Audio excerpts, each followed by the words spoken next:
অনেক সময় দেখা যায় আপনার ঘরে কিছু অবাঞ্ছিত ঘটনা, কিছু অবাঞ্ছিত কাণ্ড ঘটে যাচ্ছে। যার ফলে আপনার কখনো, কখনো মনে হচ্ছে যে কেউ হয়তো আপনার গৃহে টুকটাক করেছে।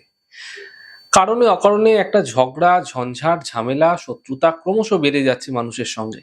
অথবা আপনার ঘরে এমন কোনো ঘটনা ঘটে যাচ্ছে যার ফলে আপনার মনে হচ্ছে আপনার ঘরে কেউ ক্ষতি করেছে।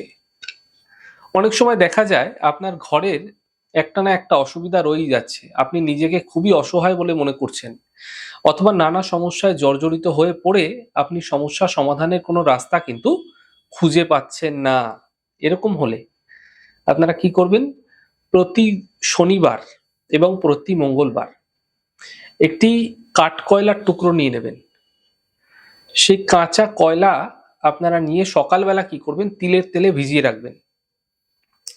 ভিজিয়ে রাখার পরে রাত্রেবেলা সেই কাঠকয়লাটিকে সেই কাঁচা কয়লাটিকে আপনারা কি করবেন? বাড়ির বাইরে অন্য কোনো স্থানে যেখানে আগুন জ্বলছে বা আগুন জ্বালিয়ে তাকে জ্বালিয়ে দিন পুরো ভালো করে, শত্রুর নাম করে, যদি শত্রুর নাম জানা থাকে।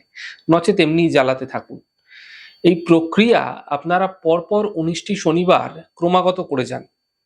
একটু ধৈর্য সহকারে করুন। এতে আপনি দেখতে পাবেন আপনার গৃহে যে সর্বদা একটা অবাঞ্ছিত কাণ্ড ঘটে যাচ্ছিল সেগুলো ধীরে ধীরে কম হতে শুরু হয়েছে। মাথায় রাখবেন এই প্রক্রিয়া কিন্তু শনি মঙ্গল করে ১৯টি দিন আপনাকে এই প্রক্রিয়া করতে হবে। এই প্রক্রিয়া যখন করবেন গুপ্তভাবে, অর্থাৎ কেউ যেন আপনার বিষয়টি জানতে না পারে, গুপ্তভাবে করুন। নিশ্চিতভাবে আপনারা সুফল দেখতে পাবেন।